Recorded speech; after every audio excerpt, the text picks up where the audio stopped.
eu vou ler para vocês um trechinho de Emmanuel. Já estou com saudade de ler o nosso Palavras de Vida Eterna. Ó, faz tempo que eu não leio ele aqui, ó, Palavras de Vida Eterna. Olha aqui, ó, Francisco Cândido Xavier, pelo Espírito de Emmanuel, nosso Emmanuel.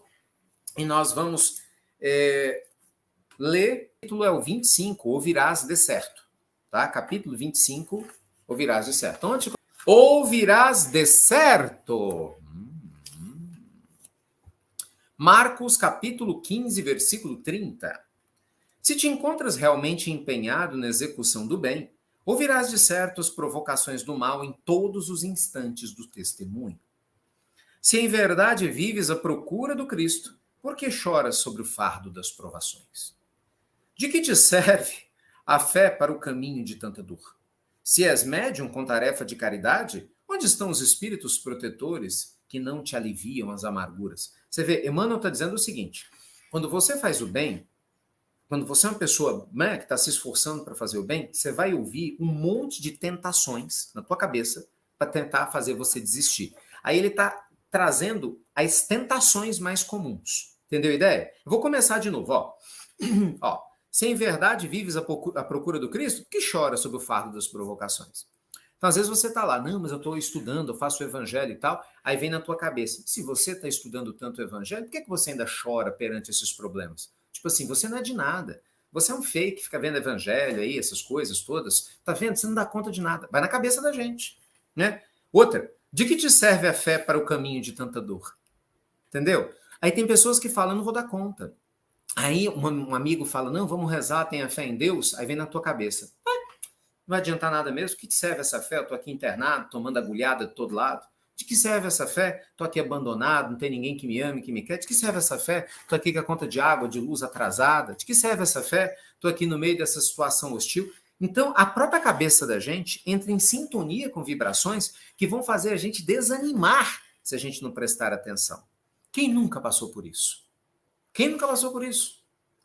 Se és médium com tarefa na caridade, onde estão os espíritos protetores que não te aliviam nas amarguras? Ué, você não é médium? Você não está aí se esforçando? Por que os espíritos não estão aí para resolver seus problemas? É a tentação, né? É a tentação de nos fazer desistir. É a tentação de nos fazer desistir. Registrarás interrogações como essas a cada passo. É necessário... Desculpa, pulei duas. Ó. Perdão. Volta. Se guardas confiança em Jesus, mostra-te livre dos obstáculos. Percebe? Você não confia em Jesus? Então se liberta. Se louvas o Espiritismo como doutrina da luz, por que te demoras na sombra das aflições? Registrarás interrogações como essa a cada passo. É necessário te reveles à altura do conhecimento superior com que a bondade divina te favorece, demonstrando que os princípios sublimes da tua fé não se movimentam na direção do conforto imediatista da carne, mas sim no rumo do burilamento espiritual pelos tempos afora. Vou ler de novo, hein?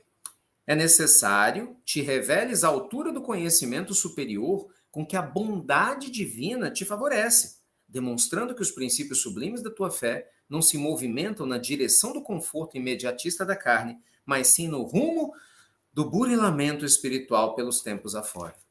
Olha o que Emmanuel está dizendo. Não é porque você estuda, não é porque você reza, não é porque você tem fé em Deus que você vai ter privilégios na Terra. É isso que ele diz aqui nesse parágrafo.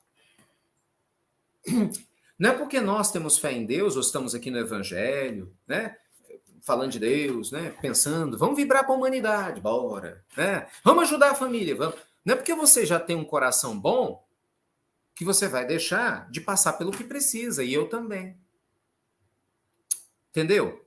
Então nós não devemos, na lembrança profunda de Emmanuel, colocar, gente, a referência de paz verdadeira nos momentos transitórios da matéria. Porque, por vezes, na matéria, nós seremos desafiados na nossa confiança, na nossa estima, não é? A gente vai ser desafiado na nossa paz, na nossa saúde, nos nossos relacionamentos. Olha como isso é importante, né? Para ter uma fé sólida. Ensinarás com teu exemplo que o Evangelho não é oficina de vantagens na experiência material, mas sim um templo de trabalho redentor para que venhamos consertar a nós mesmos diante da vida eterna. Percebe? Então, assim, nós vamos mostrar com o nosso exemplo de perseverança e de fé que o evangelho não é uma busca de vantagens imediatas na terra, que nós estamos construindo uma alma iluminada para a imortalidade. Então, pensa o seguinte, o que você está fazendo agora para cuidar da sua alma, da sua família, do seu coração, vai te acompanhar, não é só agora, nessa semana, ou no próximo ano. É para a vida toda e para as demais que virão. Você entende isso? É uma visão muito ampla. O que o Espiritismo postula, e Emmanuel está lembrando, é isso. Quando você toma consciência que você é um ser espiritual criado por Deus, você tem início, porque você vem do Pai, mas não tem fim.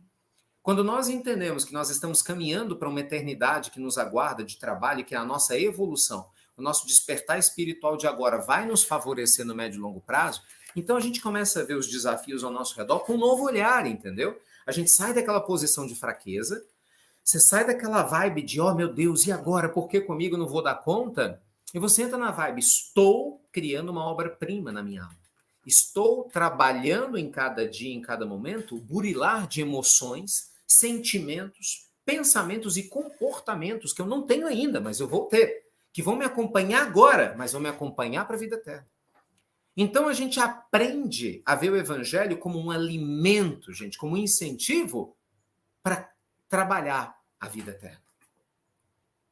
A partir de agora. Então veja, a ideia não é você, eu vou ser feliz amanhã. Não, eu quero ser feliz hoje, na medida do que eu posso. A ideia não é, amanhã eu não vou ter problema. Não, eu quero aliviar a minha dor hoje, mas eu entendo que é um processo. Percebe a diferença que Emmanuel está dizendo? É necessário eu e você termos a consciência que é um processo.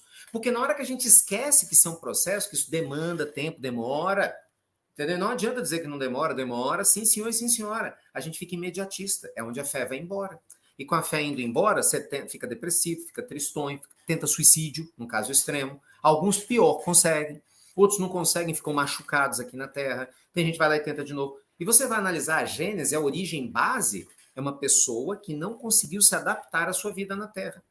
Por quê? Pela hostilidade que ela experimenta com relação à vida que ela tem. Ela não conseguiu encontrar uma fonte de conexão. Porque aquele que passa pela dor, pelo problema, mas graças a Deus consegue se conectar com um sentido, com um propósito, apesar de tudo. Porque a vida é desafiadora para todos nós, e cada um uns mais, outros menos, que depende do que a gente precisa vivenciar, mas a gente não desiste, entendeu? A gente busca o alimento para a alma. E isso muda tudo. Eita, meus amigos, profundo esse estudo de Emmanuel, gente, profundo. Muito profundo, né? Palavras de vida eterna, capítulo 25, ouvirás de certo. Tem mais, mas como eu prometi que eu ia fazer um trechinho só para a gente abrir, né, nossos estudos aqui, eu vou deixar aberto para a gente agora conversar sobre o que vocês quiserem. Mandem as perguntas que quiserem, tá? Eu não vou falar só de um assunto, eu vou procurar mudar os assuntos para a gente ter a chance de estudar coisas diferentes e todo mundo ter a chance de participar. Tá certo? Eu vou selecionando aqui aquelas que chegarem primeiro. Ricardo, você poderia falar sobre os encontros de alma? Tipo, as pessoas, amigos, amores que entram na nossa vida para ensinar a caminhar na luz e que sempre agregam coisas boas? Claro. Pergunta da Larissa Cardoso. Obrigado, Larissa. Minha querida, o que a gente aprende, né? Nós estamos na vida atraindo e repelindo. Sabe os ímãs, que você tem o polo positivo e o polo negativo? Não estou falando de ser positivo ou negativo no sentido de coisas boas ou ruins. Não, no sentido de atração. Então a gente aprende, veja bem, no magnetismo que os opostos se atraem. Na vida, pode até se atrair, mas não fica junto. Quem é que fica junto? Semelhantes.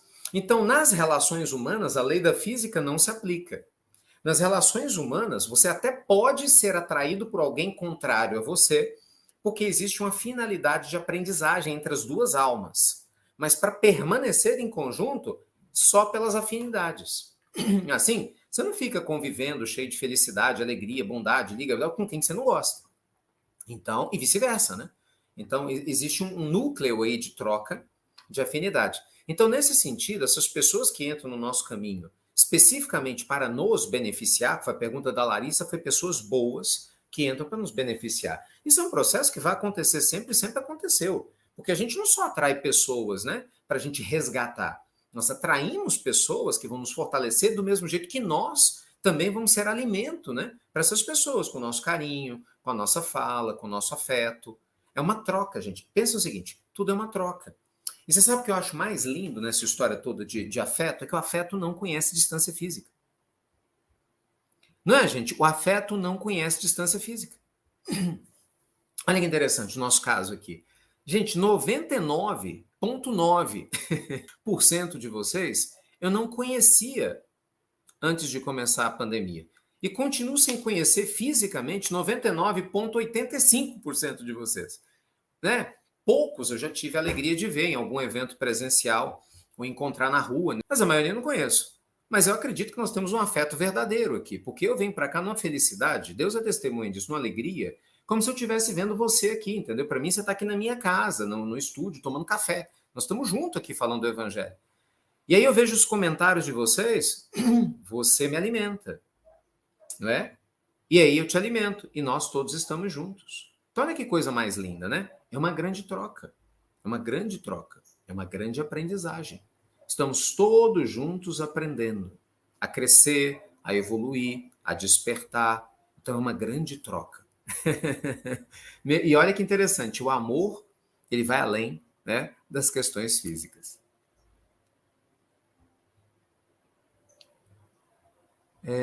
Luciene, bom dia. Tenho um filho de 2 anos. Quando dormimos, a gente se encontra no plano espiritual para fortalecer compromissos. Ele é criança ou adulto?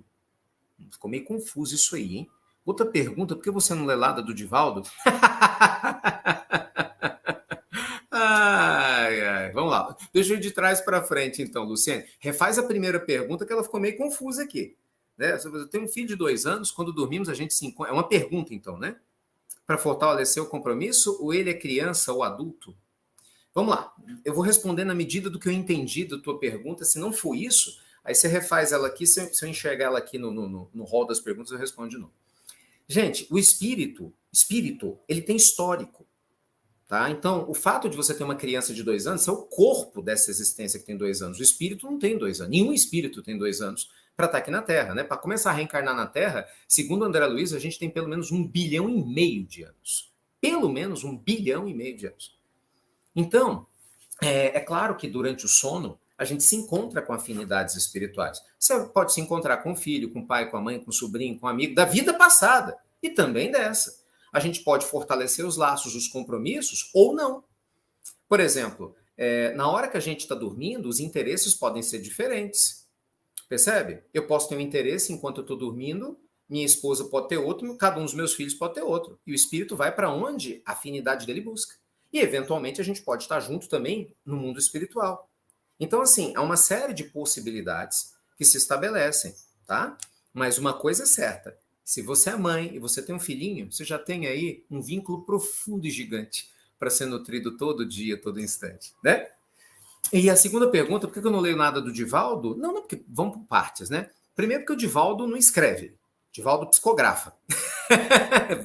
Tem vários livros aqui, romances do Divaldo. Mas, gente, não é nada contra ou a favor. Vocês têm noção de quanta gente tem no mundo para a gente poder estudar? Do volume de livros que a gente tem para poder estudar? Lembre-se o seguinte, nós não estamos numa casa espírita aqui. Se a gente fosse uma casa espírita, estivéssemos estudando única e exclusivamente o espiritismo, eu só estudaria livros espíritos e com absoluta certeza faríamos estudos profundos também das obras de Joana de Ângeles, de Manuel Filomeno de Miranda, que eu gosto muito, né, que são alguns dos espíritos maravilhosos, né, que trabalham junto com o nosso Divaldo, né, que dispensa comentários, fez aniversário inclusive agora, né, graças a Deus, juntinho com a gente. Mas a gente tem muita coisa para você fazer. Então, amiga, são muitos livros, eu estava explicando aqui, para a gente poder estudar. Seguindo.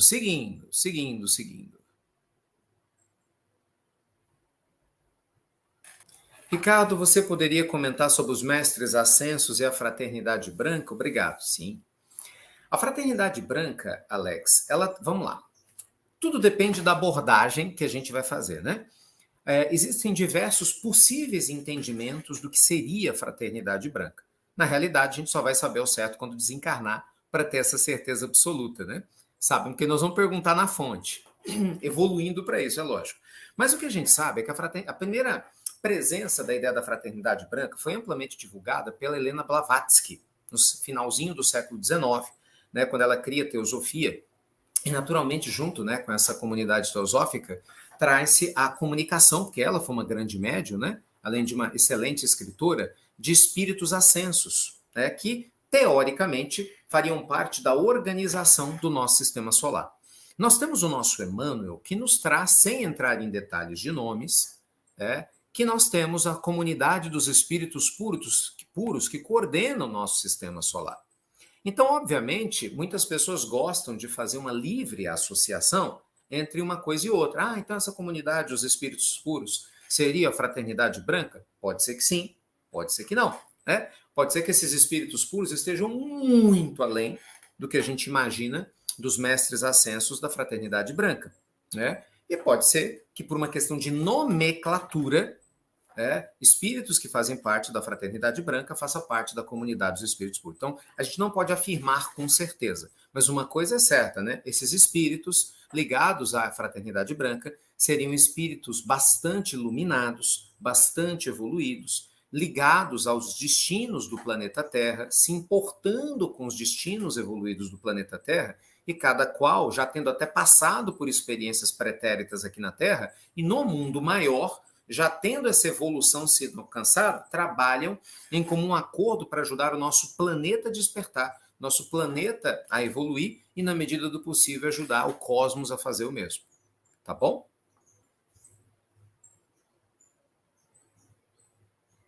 Essa pergunta é ótima. Olha, pergunta da Priscila.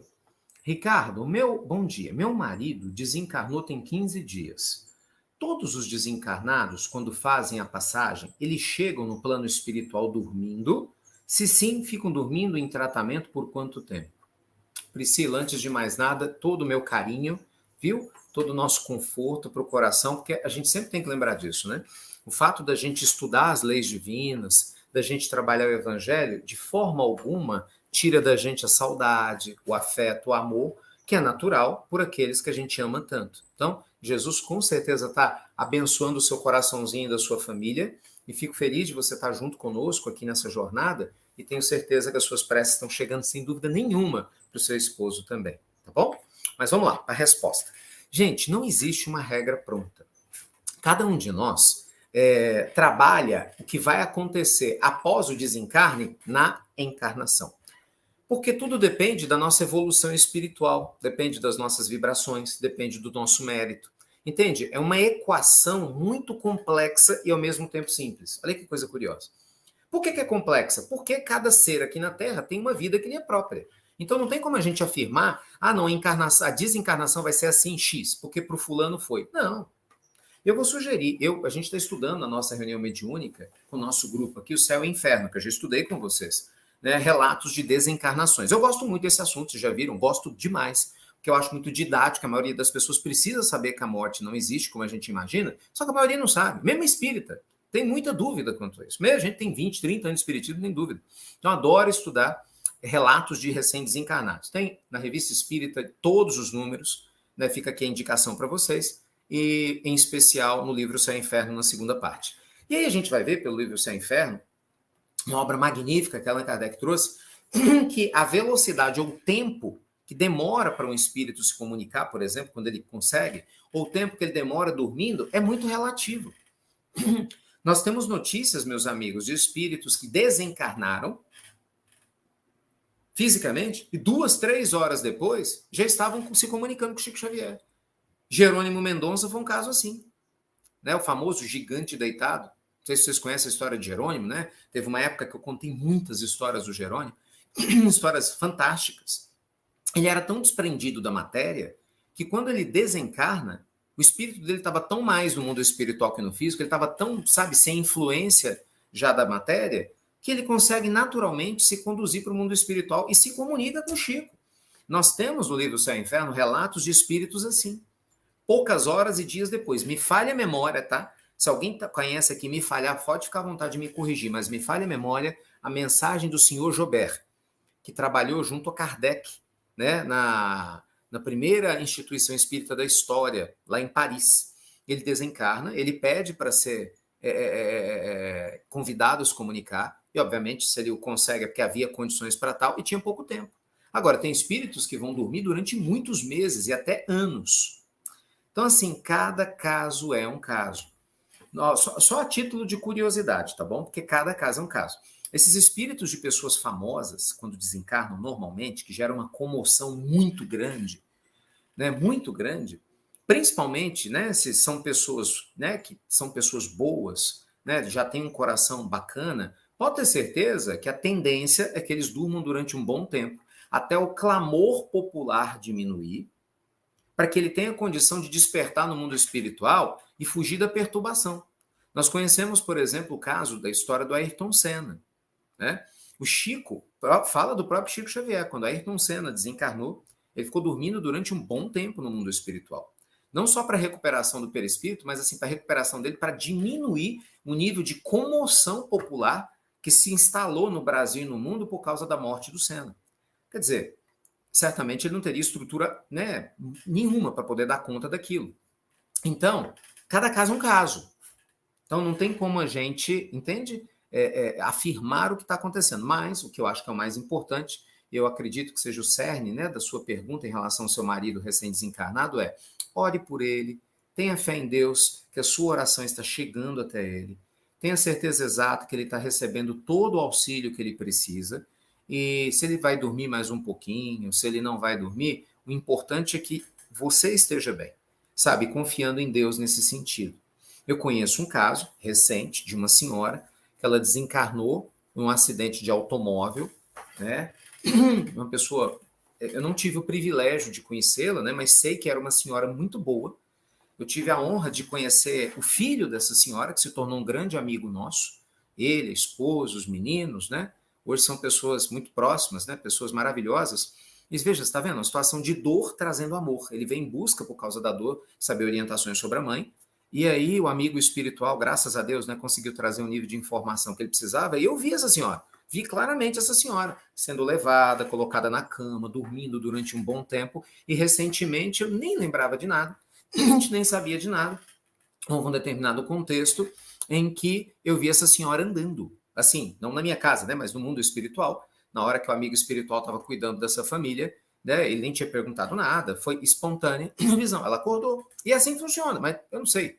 Não, tem mais de 2 meses. Eu acho que o acidente foi no final do ano passado. Nós também em maio, 6, 7 meses. Então, assim, meu pai ficou dormindo, pelo que eu saiba, mais de um ano, sabe? Nas câmaras de retificação para poder regenerar a estrutura perispiritual dele, né? Por algumas questões que ele tinha aqui na Terra. Então, assim, não tem regra. O importante é confia. Esse é o ponto que os espíritos sempre me dizem. Confia e que a gente aprende. Falo por experiência própria, não vou me furtar de compartilhar minhas experiências aqui, porque acho que pode ser útil para alguém, mas vamos falar acima de qualquer questão particular do ensinamento que chega do mundo maior. Confiemos. Tá bom? Confie, confie. Não se preocupe com o tempo, maior ou menor. Tenha certeza de que Deus está cuidando de quem você é. Opa, vamos lá. Ricardo, fala sobre o dízimo? Sim. Gente, o que é a ideia do dízimo, né? O dízimo é uma expressão que vem lá do processo bíblico, atrelado à ideia de dízimo, né? É uma parte do seu salário, como sendo ofertado a Deus e endereçado aos pobres como uma forma de gratidão, né, por tudo o que a gente recebe e, consequentemente, uma forma de compartilhar materialmente com quem tem menos. Bem, o dízimo é fonte de polêmica. Eu, honestamente, creio que nem por causa do dízimo, mas pela forma como, infelizmente, algumas pessoas manipulam a ideia do dízimo. Então, vamos separar as duas coisas? Eu vou separar essa resposta do dízimo da seguinte forma, né? O que eu acho, e o que o mundo espiritual mostra sobre você se importar em doar materialmente algo a alguém. Ponto. E 2, a forma como isso é feito. Ok? Gente, independente se você está ajudando com 1/10 do seu salário, 1/100, 50%, 60%, 70%, é lógico que é fundamental que nós tenhamos compaixão com todos os seres. Todos nós devemos fazer isso. Nós temos um dever espiritual, porque nós somos irmãos. A gente vive numa trajetória terrena hoje em que, num momento, a gente pode estar tendo a condição física de trabalhar, de ter uma vida estável, no outro não. E senão, nessa vida, a gente pode voltar numa outra com dificuldade gigantesca. Então, imagina só, se eu e você estivéssemos passando por uma necessidade de pedir alimento, de precisar de dificuldades, você não ia querer que alguém te ajudasse? Te auxiliasse? Uma instituição, uma ONG, não importa, uma pessoa. Então, a doação material, ela é importante, sim, e a gente tem que acabar com essa hipocrisia de achar que não. Claro que ela é importante, óbvio. E assim, eu fico muito à vontade para fazer, e você sabe do nosso trabalho do Instituto Namastê, que parte é para isso. Com muita alegria. Por quê? Porque você não paga a conta de água e de luz com oração, você paga com dinheiro. Não vamos ser hipócrita. Se você for no supermercado agora e falar, olha, dono do supermercado, eu tenho muita fé, eu vou rezar para sua mãe, eu vou rezar para seu pai, para seu filho. Posso levar 5 quilos de açúcar para fazer uma compra? Ele vai falar, infelizmente não, porque tem um monte de gente que quer rezar para mim também. Entende? Você vai pagar com dinheiro, não tem jeito. Então, é claro que a questão material ela é importante. Isso é fato. Agora, ninguém pode obrigar ninguém a como fazer isso. E aí é que entra o processo perigoso, né? De algumas religiões, não é nem religião, o problema é o religioso, sempre, não é religião, é religioso. De algumas pessoas que usam da manipulação espiritual para forçar o outro a doar. E muitas vezes o dinheiro que chega vai para o bolso da pessoa e não vai para a instituição ou para quem está necessitado. E esse é o problema. Quantos líderes que nós sabemos de diversas religiões a partir do mundo, de diversas igrejas, que embolsam o dinheiro para si? Ah, não, mas faz a caridade. Realmente faz, 50%. Pô, mas peraí. Mas então diga, olha, estou pedindo, parte vai para o meu bolso. Não, as pessoas não falam isso. Se é um processo real, a ponto de você manipular alguém, olha, não, porque se você pagar o dízimo, você vai para o céu. Não, porque se você pagar, Deus vai te recompensar, vai trazer um emprego para você. Gente, não é assim que funciona. A gente sabe que não é assim que funciona. Você não está comprando. Você não está mais na Idade Média em que você comprava pedacinho no céu. Não é? Na Idade Média, a reforma protestante aconteceu por causa disso, né? Martinho Lutero se revolta e coloca lá o seu processo da reforma, indo contra a igreja vigente, exatamente que se vendia indulgência. Então era isso, quem tinha dinheiro podia, era perdoado, comprava perdão, era uma forma de dízimo. Então a gente tem que tomar muito cuidado com isso. Então, resumo da história. Doe do seu coração. Eu acho fundamental quem pode fazê-lo. Né? Não tenho dúvida que se você oferece, volta dobrado, triplicado. Mas é claro que você tem que analisar o que é saudável para você, se você pode ou como pode. E se eventualmente você não tem dinheiro para doar, doe seu tempo, né? Ajudando alguém, auxiliando alguém, seu conhecimento. A gente sempre pode doar alguma coisa, meus amigos. Todos nós podemos doar, nem que seja uma oração, né? Nem que seja uma prece, a gente pode doar. Mas tem que ser de coração, e não por manipulação. E ai daquele que manipula os outros, fazendo da dor do outro motivo da sua manipulação para ganhar dinheiro, para se favorecer sexualmente, para se favorecer de diversas formas, como a gente vê essas histórias tristes, né, em diversas religiões. Ricardo, minha esposa está passando o primeiro dia das mães após o desencarne da mãe dela. Está muito abalada. Como posso auxiliar? Estando ao lado dela, Léo. A melhor forma de você auxiliar a sua esposa é sendo um marido bom. Não tem outra forma. Meu amigo querido, você não tem como sentir a dor por ela. Você não tem como tirar a saudade do coração dela, mas estando ao lado dela como um ótimo marido, só por se importar que mostra que você é, já vai fazer uma diferença grande, meu amigo. Sabe por quê, gente? As nossas dores, nós precisamos vivenciá-las. E o luto, ainda mais quando se fala de uma mãe, né, que desencarna, é um processo natural que todos nós passamos, né? Mas como a sua pergunta é como ajudar, eu acho que esse é um ponto central. A gente precisa entender, gente, dar o direito às pessoas de se sentirem com saudade. Porque às vezes a gente não dá esse direito. Estou dizendo que é seu caso não, viu, Léo? Eu estou expandindo aqui a reflexão. Às vezes a gente não dá o direito da pessoa dela sentir falta. As pessoas precisam aprender a sentir sem medo. O que a gente precisa é estar ao lado delas para que essa dor, que é natural, ela não vire sofrimento. Aí sim, porque o sofrimento é ruim, né? O sofrimento, gente, é a dor que adoeceu. É a dor que vira revolta.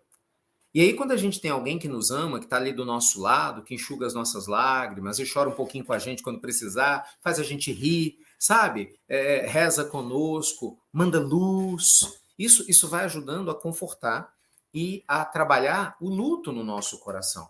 Então, você tenha certeza, se você tem alguém que você ama muito, independente de ser esposa, pode ser o marido, às vezes, nessa situação, né? Um amigo ou amiga sua, Não queira tirar a dor do coração do outro, fingir que ele não está sofrendo. Deixe, a pessoa tem o direito, ela precisa, sabe, lidar e desenvolver esses anticorpos, não tem como. Chore, não tem receio de chorar. Agora, fique ao lado da pessoa, entendeu? Para que ela saiba que ela não está sozinha. É como uma chuva forte. Tá dando a chuva, deixa a água cair, mas daqui a pouco o céu estia e a vida vai continuar. Porque isso é fundamental para todos nós. Tá bom? Fala assim, Ricardo, fala sobre a Eucaristia, que é um dos sacramentos católicos, né, muito importantes. O que a Eucaristia é? Um hábito saudável para quem acredita nele. É importante? É, se você acredita nele e te faz bem. Vai fazer falta? Não, para aquele que não acredita nele, mas está muito bem em outro caminho. Vai fazer falta? Sim, se você acredita que deveria fazer parte e não faz. Gente, os símbolos existem na Terra porque os símbolos nos ajudam a criar uma forte conexão de fé com o agente principal do símbolo. O símbolo é uma espécie de ponte. Quando a gente vai estudar a estrutura dos símbolos, e até dos mitos, não só os símbolos, né, mas os mitos, nós vamos entender que a linguagem mitológica, mítica e simbólica, ela enriquece a vida do ser humano e nos ajuda a criar pontes de conexão com significados, com sentidos. Então, a doutrina católica, né, a religião católica, que hoje é a maior religião do mundo, se a gente for pensar o catolicismo de maneira global, né? O apostólico romano não, mas o catolicismo, pegando todas as igrejas, né? Que nós temos vários tipos de catolicismo que se espalharam ao redor do mundo, a igreja ortodoxa, aí você tem várias, a igreja ortodoxa, a russa, a armena, a grega e assim por diante. O catolicismo ainda é maior do que a religião muçulmana, são mais de 2 bilhões de representantes. Cada qual segue uma estrutura básica. Então, eles têm pontos comuns, mas a base teológica é a mesma, apenas a Bíblia, o Novo Testamento, acaba sendo o mesmo. E o que acontece? Para os seguidores de qualquer religião, seus símbolos são importantes. A mesma coisa que você me perguntar, o que você acha de parar para poder rezar 5 vezes por dia em direção a Meca? Bem, eu, Ricardo, não tem sentido nenhum, eu não sou muçulmano. Eu não tenho nenhuma necessidade de fazer isso. E me sinto extremamente conectado com Deus, com a forma de viver que eu tenho, entendeu? Mas se eu sou muçulmano, é muito importante que eu procure o sentido de Meca, e se eu puder ir, né, uma vez na vida Meca, Medina, que são as cidades sagradas para os muçulmanos, que eu vá. Entende a ideia? São símbolos. Então, assim, o símbolo, ele merece respeito. Mas uma coisa eu garanto a vocês, à medida que o tempo vai passando, você vai diminuindo a necessidade de símbolos, porque você vai entrando em contato com a essência, não é? E cada vez mais você vai se sentindo perto de Deus e Ele de você, sem que muitos símbolos sejam necessários para que isso aconteça. Mas esse é um processo, gente, que pertence a cada um, e cada um deve seguir o seu caminho e se sentir feliz. Então, se algum católico vier me perguntar, o que você acha? Você acha que eu devo batizar meu filho? Você é católico? Eu vou perguntar. Sou. Você gosta da ideia do batismo? Gosto. Batize? Lógico. Agora, se você, por exemplo, chega assim, você acha que eu devo batizar meu filho? Depende, qual que é a sua religião? Não tenho nenhuma. Você sente falta? Não. Então não batize, ué. É muito lógica a sensação. Ah, mas se no futuro fizer falta? Ué, como vai fazer falta? Em quê?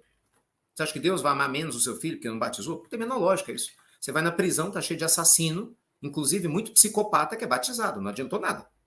Entendeu? Então não é batismo que resolve ou deixa de resolver. É a conduta da pessoa, concorda? Não é sobre ter ou não ter batizado. Ah, mas e se meu filho no futuro quiser ser batizado? Ótimo, ele vai e batiza, simples. A escolha dele. Agora, não, você é católico, você é evangélico, você tem a necessidade de ser batizado na igreja. Meu filho, vá. Entendeu? Não tem problema nenhum. Ah, não, mas eu sou budista e eu preciso ter os símbolos do Buda. Vá. Ó, só para vocês terem noção, com o maior carinho do mundo, eu tenho um monte de coisas aqui. Eu não comprei nenhum, isso aqui tudo me deram. A Dica é coordenadora da nossa Falange do Bem, o pessoal vai lá, me deram. Mas assim, eu ir lá comprar, vocês não vão me ver fazer isso. Com todo respeito e carinho, porque eu não preciso comprar para me conectar com Jesus. Entende? Mas eu acho lindo olhar e ver que ele está aqui, ó. Aqui, ó, imagem de Francisco de Assis. Uma amiga me deu, eu acho maravilhosa. Eu amo Francisco de Assis, eu fui à cidade de Assis. Mas eu vou comprar uma imagem de Francisco de Assis? Não, não vou comprar. Não, não faz parte do meu perfil. Mas eu respeito profundamente, a ponto de trazer a público e deixar aqui. Ainda dou um beijo. É o respeito ao carinho de quem me deu. Olha aqui, ó. A imagem do Buda. Gente, o que tem de Buda aqui do meu... Vocês não fazem ideia, a gente ri, né? Uma pessoa que chegar na minha casa e falar, esse cara é budista. Eu amo o budismo, mas eu não sou budista. Aqui, ó. Tem um monte de Buda. O Buda da cara sem vergonha. Uma carinha boa, tá vendo? Entendeu? Mas porque me deram. Então eu respeito. Aí não tem mais como colocar, porque aí tem mais jeito, né? Mas o que eu quero dizer para vocês é isso. Símbolo aqui, ó. Aí isso aqui não tem nada a ver com religião. Ó, são enfeites de uma mulher meditando. Eu achei lindo. Olha que legal. É simbólico. O que é que isso aqui simboliza? Uma mulher que medita, centrada. Mas é um símbolo. Vocês estão entendendo a ideia? Então, assim, uma coisa é você gostar de fazer bem, outra coisa é você ter dependência. Eu vejo pessoas que usam patuás, não é? Nossa Senhora, cadê minha corrente? Eu tô sem minha corrente, meu Deus do céu, agora que eu tô sem minha corrente, eu vou ter um acidente. Não, né? Me deram uma corrente um tempo atrás, eu uso uma corrente bonita, linda. Eu ganhei isso aqui, um presente lindo, maravilhoso, de uma pessoa que eu aprendi a amar muito. Lindo! Eu uso, tá aqui, acho muito legal, recebi com carinho, né? Mas assim, se não tiver corrente, minha vida não vai mudar em nada. Continuo me sentindo protegido do mesmo jeito, com ou sem corrente. Ah, porque tem a fitinha do Senhor do Bonfim. Nossa, porque quando arrebentar, vou ganhar 3 desejos. Legal, se você acredita nisso, isso te faz bem, isso é uma bênção para você. Use 3 fitinhas do Senhor do Bonfim. Mas eu não preciso da fitinha do Senhor do Bonfim para saber que eu co-crio. E que eu sei que eu vou colher o que eu planto, de bom ou de ruim. Percebe a ideia? Então, assim, uma coisa é você ter símbolos que te fazem bem. Outra coisa é depender deles. São coisas diferentes. Bem diferentes. Né? Eu tenho símbolos, no meu caso aqui, que eu gosto muito, mas não dependo de nenhum deles para me conectar com Deus. Absolutamente nenhum deles. Já tem gente que depende. Se a pessoa não tiver, ela se sente desprotegida, ela acha que vai dormir mal, acha que alguém entra no quarto dela, ela acha que o demônio vai aparecer, ela, sabe, tem mesmo, tem gente que acredita muito nisso. Né? Ah, meu Deus, eu vou ficar doente. Aí, tá vendo? Fulano deixou de usar, ficou doente. Aí, Beltrano tá duvidando de tudo. Então, utilize o que te faz bem. Deus, garanto a você, meu filho, Deus não está preocupado com isso. Sabe, se você usa símbolo, não garante. Pode ter certeza, o Senhor da vida está só te olhando pela lei divina que tipo de alma você está se tornando. Só isso. Garanto a você que tem um monte de gente nas prisões. Vou voltar nesse exemplo. Um monte de gente que faz um mal danado para a humanidade ainda. E tem um monte de símbolo. Todo tatuado, todo cheio de berego-dego, todo cheio de negócio. Isso não impediu nada.